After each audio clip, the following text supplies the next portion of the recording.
Hello everyone, आज हम देखते हैं आरोप के बारे में। जो हमारा सीआरपीसी का चैप्टर 17 है, जो आरोप के बारे में बताता है और जिसमें सेक्शन दे रखे हैं 211 से 224। तो आज हम 211 से 224 तक सेक्शन देखेंगे। तो धारा 211 बताता है आरोप की अंतर्वस्तु की। आरोप है उसकी अंतर्वस्तु क्या होगी उसके बारे में बताता है।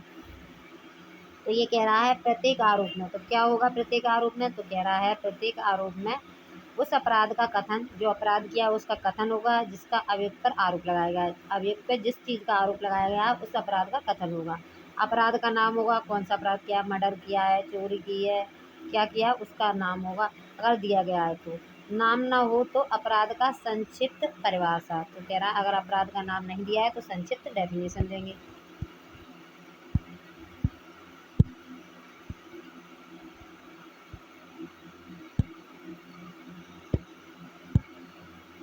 अब कह रहा है अपराध से संबंधित विधि की धारा। तो कह रहा है जो अपराध किया है, तो जो हमारा लॉ है उसमें कोई सेक्शन में दे रखा होगा वो अपराध, तो वो धारा भी लिखी जाएगी।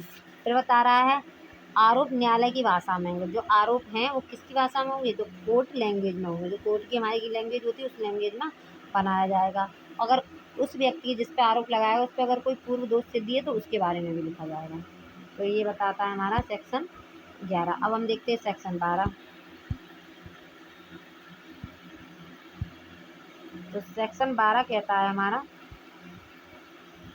समय स्थान व्यक्ति के बारे में विशिष्टियाँ। तो जो ये बता रहा है कि किस समय पर अपराध किया गया, कौन सा स्थान था, और व्यक्ति के बारे में विशिष्टियों के बारे में हमारा सेक्शन 212 बताता है। तो 212 कह रहा है हमारा सेक्शन 212 कहता है अपराध करने के, हाँ, आरोप में अपराध का समय। तो जो आरोप है उसमें अपराध का समय भी लिखा जाएगा कि किस समय पर अपराध किया गया था।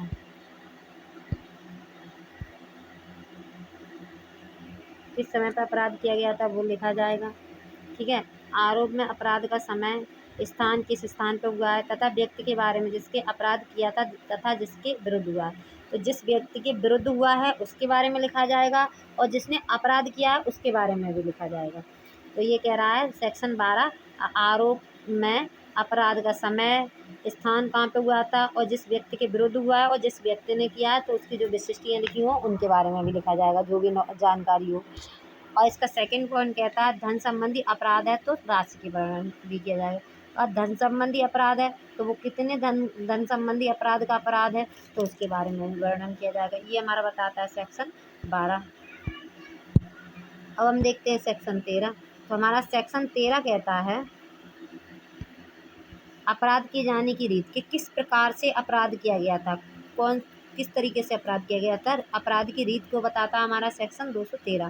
तो कहता है यदि आरोप से अपराध की पूर्व सूचना नहीं मिलती तो अपराध की रीत का वर्णन करना होगा। तो कह रहा है यदि आरोप से अपराध की पूर्व सूचना नहीं मिल पा रही है कि कैसे अपराध किया है, तो फिर जो अपराध की रीत है उसका भी वर्णन किया जाएगा। जैसे ए पर बी के साथ छल करने का आरोप है तो छल की रीत का वर्णन करना होगा कि किस प्रकार से उसने छल किया, तो उसका भी वर्णन हमें करना होगा। ये कहता है हमारा सेक्शन 13।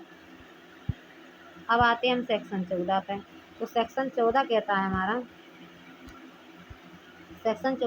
हमारा शब्दों का अर्थ, कि उन शब्दों का क्या अर्थ होगा। तो क्या अपराध करने के लिए शब्दों का उपयोग किया गया है। तो जो अपराध किया है तो अपराध करने के लिए शब्दों का उपयोग किया गया है, उनका अर्थ वैसे ही लगाया जाएगा जैसे उस विधि में दिया गया है जिसके अधीन ये अपराध किया गया है। तो जिस विधि के अंतर्गत ये अपराध आता है उसमें उन शब्दों का जो अर्थ दे रखा है, जो शब्द यूज किए गए हैं, तो वही अर्थ लगाया जाएगा। ये कहता है हमारा सेक्शन 14। अब सेक्शन 15 क्या कहता है। सेक्शन 15 कह रहा है गलतियों का प्रभाव। और कोई गलती हो जाती है आरोप बनाने में तो उसका क्या प्रभाव है। तो ये बताता है गलती आरोप पर तब असर डालेगी जब अभियुक्त भुलावे में पड़ गया हो, गलती के कारण ही न्याय न हो पाए। तो कब गलतियों का प्रभाव कब हो तब माना जाएगा। तो कह रहा है गलती आरोप पर तब असर डालेगी जब अभियुक्त भुलावे में पड़ गया हो या तो भुलावे में पड़ गया हो या गलती के कारण ही न्याय न हो पाया हो। तो फिर हम गलतियों का प्रभाव देखेंगे हम 215 में।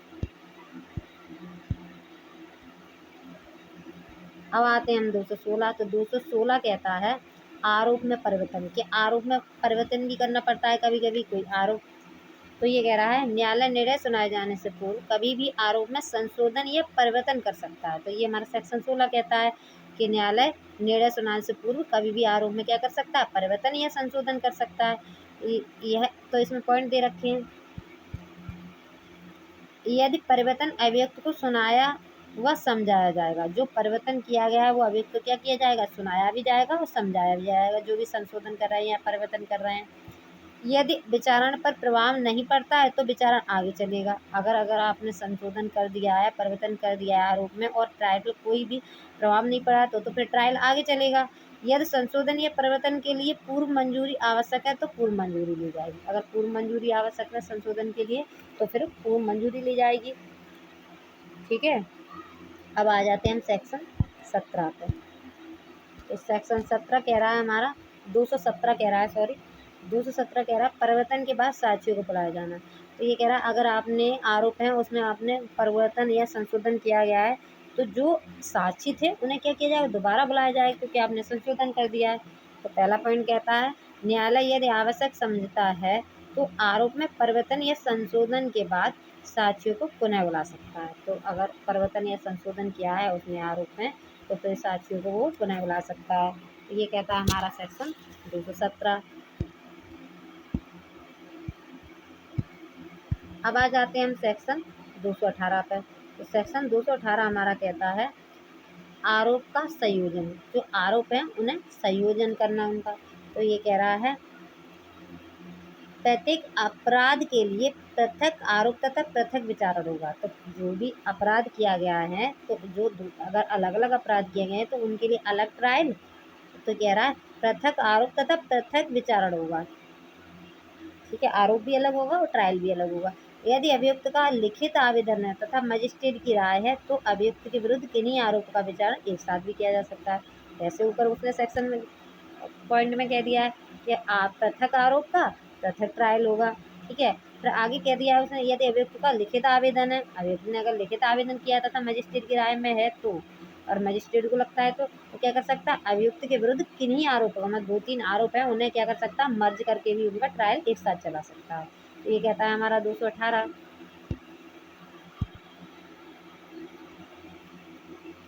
अब आ जाते हैं हम 219 में। तो 219 कहता है एक वर्ष में एक जैसे 3 अपराध। अगर कोई व्यक्ति ने एक वर्ष में एक जैसे 3 अपराध किए हैं तब उनके लिए क्या क्या होगा। तो कह रहा है यदि अभियुक्त ने, कोई अभियुक्त है उसने, यदि अभियुक्त ने एक वर्ष में एक ही किस्म के 3 अपराध किए हैं, और कोई अभियुक्त है उसने एक वर्ष में 3 अपराध कर दिए, जैसे चोरी के 3 कर दिए, ठीक है, एक ही विचारण में आरोप लगाया जा सकेगा तो फिर क्या किया जाएगा उसके। तो कह रहा है यदि अभियुक्त ने एक वर्ष में एक ही किस्म के 3 अपराध किए हैं तो एक ही विचारण में आरोप लगाया जा सके। तो क्या करें, हम एक ही ट्रायल में उस पर आरोप लगा सकते हैं।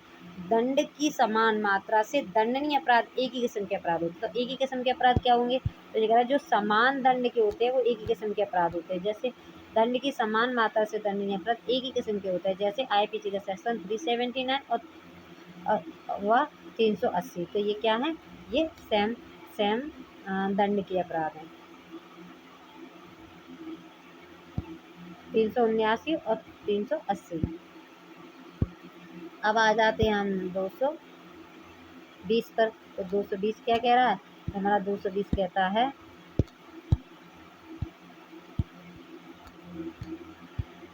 एक से अधिक अपराधों का विचारण। अगर एक से अधिक अपराध हैं तब कैसे ट्रायल चलेगा उसके बारे में कह रहा है हमारा 220।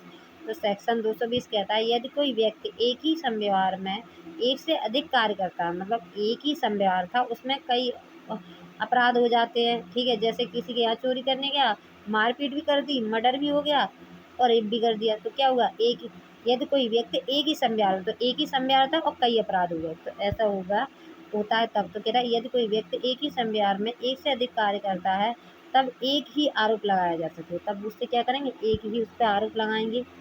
एक से अधिक परिभाषाओं में आने वाले अपराध का एक ही विचारण में आरोप लगाया जा सके तो फिर क्या करेंगे, उसका एक ही ट्रायल चलेगा। मतलब एक ही संव्यवहार था उसमें कई अपराध हो गए, जैसे कहीं चोरी करने गए, चोरी भी की, मर्डर भी कर दिया, रेप भी कर लिया, तो ये 3-4 अपराध हो गए। अब क्या उसके लिए एक ही तो आरोप लगाया जाएगा और एक ही ट्रायल चलेगा। तो ये कह रहा है हमारा 220। आगे कहता है दुर्विनियोग व लेखा मिथ्याकरण के लिए एक ही आरोप एक ही विचार हो सकेगा।